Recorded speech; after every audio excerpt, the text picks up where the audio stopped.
মালয়েশিয়াতে প্রথম দিন সকালবেলা পেট ভরে বাঙালি খাবার খেলাম। তো প্রথম দিন সকালবেলা কি কি খাবার খেলাম এবং কোন রেস্টুরেন্টে খেলাম তাই থাকছে আজকের ভিডিওতে। আসসালামু আলাইকুম, সবাই কেমন আছেন? আর আমি হচ্ছে অন্যরকম মানুষ, আমার সবকিছুতে হচ্ছে ভাত, বাঙালি খাবার লাগবে। সবচাইতে মজার বিষয় হচ্ছে করলা ভাজি দিয়ে পেট ভরে ভাত খেয়েছি আমি। মালয়েশিয়ার করলা ভাজিটা আমার কাছে এত এত মজা লাগছে কি বলবো। আপনারা যারা মালয়েশিয়া যাচ্ছেন তারা অবশ্যই একবার হলেও এই রেস্টুরেন্টটাতে খাবার খেয়ে দেখতে পারেন। আমার কাছে এই রেস্টুরেন্টের পরিবেশন হতে শুরু করে খাবারের মান এবং কোয়ালিটি সবকিছুই বেস্ট মনে হয়েছে। তো আমরা ঘুম থেকে উঠি লিটারেলি 10টা বাজে, আর রেডি হতে বের হতে হতে 11টা সাড়ে 11টা বেজে গিয়েছে। তো সবাই আমরা রেডি হয়ে এখন বের হয়ে গেলাম। তো প্রথমে হচ্ছে আমরা এখন খাবার খাবো। কেউ একজন আমাদেরকে এই রেস্টুরেন্টের সন্ধানটা দিয়েছিল, তো আমরা সবাই মিলে যাচ্ছিলাম ওই রেস্টুরেন্টে খাবার খাওয়ার জন্য। আর এই তো এখানে দেখেন এই ভাইয়াটা কি সুন্দর করে গান গাচ্ছিল। আসলে তাদের ভাষা তো আমরা বুঝি না, কিন্তু তাদের কাছে হয়তো ভালোই লাগে। তারা আবার টিপসও দিয়ে যাচ্ছিল।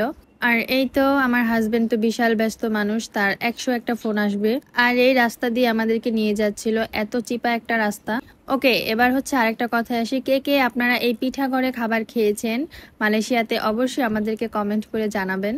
আর এই রেস্টুরেন্টের আইটেম দেখে কিন্তু আমি অনেক খুশি হয়ে গিয়েছিলাম।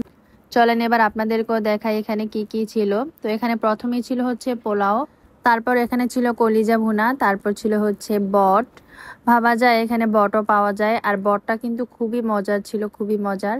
আর সাথে ছিল হচ্ছে কালো ভুনা, তারপরে ছিল হচ্ছে গরুর মাংস হচ্ছে ডাল দিয়ে রান্না করেছিল। আর এই রেস্টুরেন্টটাতে আপনি একদম গুঁড়া মাছ হতে শুরু করে সব ধরনের খাবার পাবেন, সব ধরনের। তারপর এখানে আরও ছিল হচ্ছে আপনার রোস্ট, তারপরে ছিল হচ্ছে মুরগির মাংস, তারপরে ছিল হচ্ছে কাচকি মাছ, এবং আরও সাথে ছিল হচ্ছে মাছের আইটেম আলু দিয়ে টমেটো দিয়ে। তারপর ছিল হচ্ছে রুই মাছ, ওইটা কি মাছ সেটা সঠিক জানা নেই। পুঁই শাক ছিল এখানে।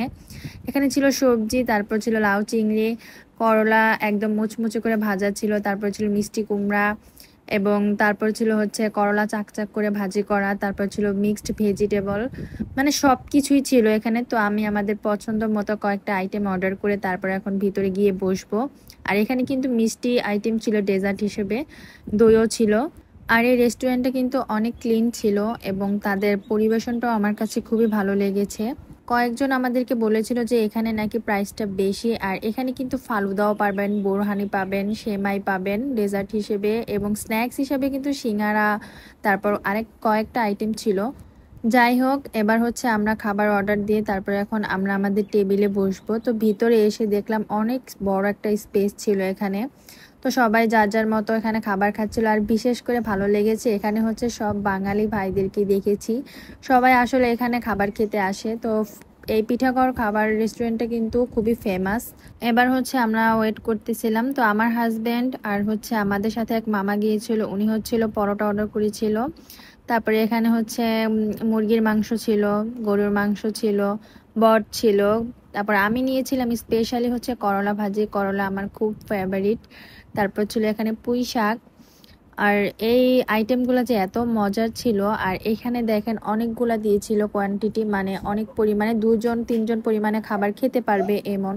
এই তো আমি এখন হচ্ছে আমার খাবারটা নিয়ে নিলাম। আমি হচ্ছে ভাত খাওয়ার মানুষ, আমি ভাত ছাড়া অন্য কিছু খেলে আমার কাছে মনে হয় না যেন আমি কিছু খেয়েছি।